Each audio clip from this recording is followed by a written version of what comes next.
इस वक्त की बड़ी खबर रीवा से है, जहां सुहागी थाना क्षेत्र की रहने वाली एक युवती ने पुलिस अधीक्षक कार्यालय के गेट पर हंगामा कर दिया। जानकारी के मुताबिक युवती पुलिस अधीक्षक विवेक सिंह की गाड़ी के सामने बैठ गई और कार्रवाई की मांग करने लगी।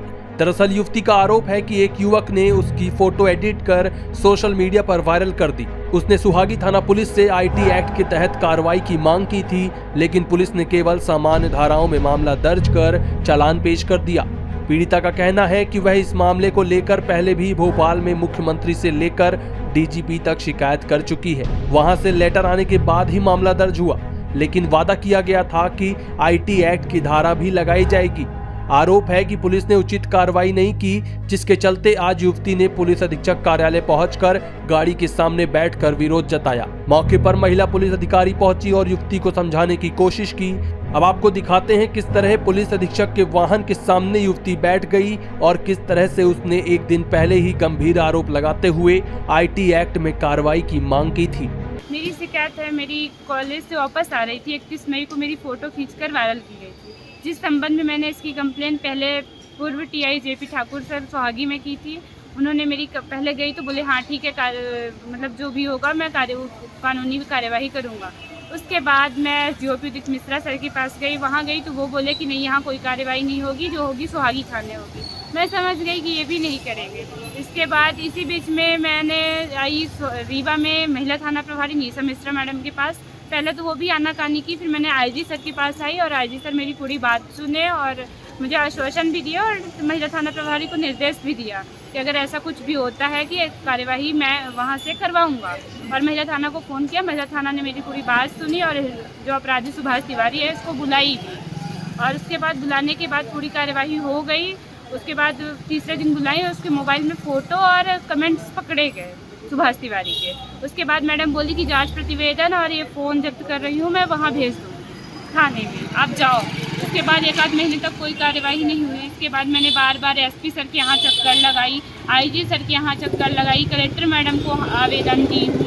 और इसके बाद मैं भोपाल गई, डीजीपी सर से मिली और मुख्यमंत्री जी से मिली। वहाँ मिली तो डीजीपी सर ने मेरी पूरी बात सुनी और यहाँ पर एसपी ऑफिस में भी मतलब लेटर भेजे और मुझे खुद हमारे हाथ में डीआईजी सर को लेटर दिए कि जाके ये लेटर सर को दे देना। मैं आई, डीआईजी सर को लेटर दी। डीआईजी सर ने एसडीओ उदित मिश्रा सर को फ़ोन भी किया कि मतलब आईटी एक्ट लगाओ, गिरफ्तार करो, गिरफ्तारी क्यों नहीं हुई अभी तक। उसके बाद उन्होंने मतलब बोले हाँ ठीक है सर, आप बच्ची को भेजिए, मैं करूँगा।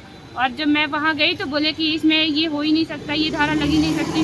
तो क्या डीजीपी सर कम जानते हैं, उनको कानून का पता नहीं कि लिखकर ऐसे लेटर दे दिए कि एसडीओ और एसपी विवेक सिंह सर को बहुत पता है। मैं एसपी सर के पास कई बार गई हूँ, इसका मैं प्रमाण है। मैं एसपी सर के पास जाती हूँ, दिन भर बैठी रहती हूँ, लेकिन एसपी सर मुझसे मिलते नहीं हैं। मजबूरन मुझे कई बार तो उनकी गाड़ी के सामने बैठना पड़ा है। ये बहुत दुख के साथ मुझे ये बात कहनी पड़ रही है कि जो मैं एसपी सर के पास जाती हूँ, दिन भर बैठी रहती हूँ और सबसे मिल लेते हैं। कोई पत्रकार आता है मिल लेता है, सबसे मिल लेते हैं, लेकिन मतलब किसी पीड़ित से मिलने का टाइम एसपी सर के पास नहीं है। क्या काम करते हैं एसपी सर मैं नहीं जानती। कई बार ऐसे मैं हज़ारों बार आई हूँ, ऐसे ही हो रहा है। फिर क्या हुआ, वो पकड़ा गया? हाँ, अभी मोबाइल साइबर की रिपोर्ट आई। साइबर की रिपोर्ट में ये प्रमाणित हुआ कि जो फ़ोटो मैं दिखा रही हूँ अभी, वो फ़ोटो साइबर में उसके मोबाइल से, आरोपी के मोबाइल से मिला। जबकि थाना प्रभारी पवन शुक्ला सर ने बोला भी था कि अगर मतलब जो साइबर की रिपोर्ट में अगर फ़ोटो मिल जाती है तो मैं सही धारा लगा के गिरफ्तार करके उसको कोर्ट में पेश करूँगा। और धारा तभी बढ़ेगी जब साइबर की रिपोर्ट आएगी। जैसे साइबर की रिपोर्ट आई, सर ने मुझे फ़ोन लगा के बताया कि साइबर की रिपोर्ट आई, मतलब वो नहीं किए, धारा नहीं बढ़ाया, ना गिरफ्तार किए उसको, और उसी में जो पहले 509 में धारा में चालान पेश कर दिए।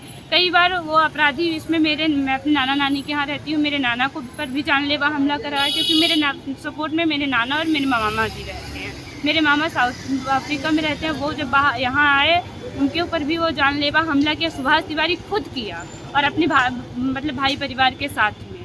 इसके बाद कुछ स्थानीय मीडिया जैसे बिंद अलर्ट मीडिया, चंदन भैया हैं, वो मतलब फेक न्यूज़, मैंने उनसे जब उसकी न्यूज़ आई तो मैं बोली कि भैया मेरी भी न्यूज़ आप चला दीजिए। बोले कि मैं नहीं चलाऊंगा, आपकी न्यूज़ तो पहले ही बड़े न्यूज़ चैनलों में आ चुकी है। अगर आप एक पक्ष न्यूज़ चला रहे हैं तो दोनों पक्ष की न्यूज़ चलाना चाहिए ना, ये है। और मैं इसी के साथ कहना चाहती हूँ कि अगर मेरी कार्यवाही नहीं होती है, 1 महीने का मैं इंतज़ार कर रही हूँ, फिर से 1 महीने का टाइम दे रही हूँ, अगर 1 महीने के अंदर कार्रवाई नहीं होती, कोई ठोस कार्रवाई नहीं होती, तो मैं जाके एसपी ऑफिस में मतलब भूख हड़ताल में बैठूंगी। मैं अकेली बैठूंगी, मेरे साथ कोई नहीं रहेगा, क्योंकि मैं अकेले रहती हूँ। इस बीच में मुझे या मेरे परिवार को कुछ भी होता है, इसकी पूरी जिम्मेदारी शासन प्रशासन की होगी। और शासन मतलब जो कहते हैं बेटी बचाओ बेटी पढ़ाओ, क्या मतलब क्यों ऐसे झूठे नारे लगाते हैं? जो मतलब आज देख रहे हैं आप किस तरह से लड़कियां परेशान हो रही हैं।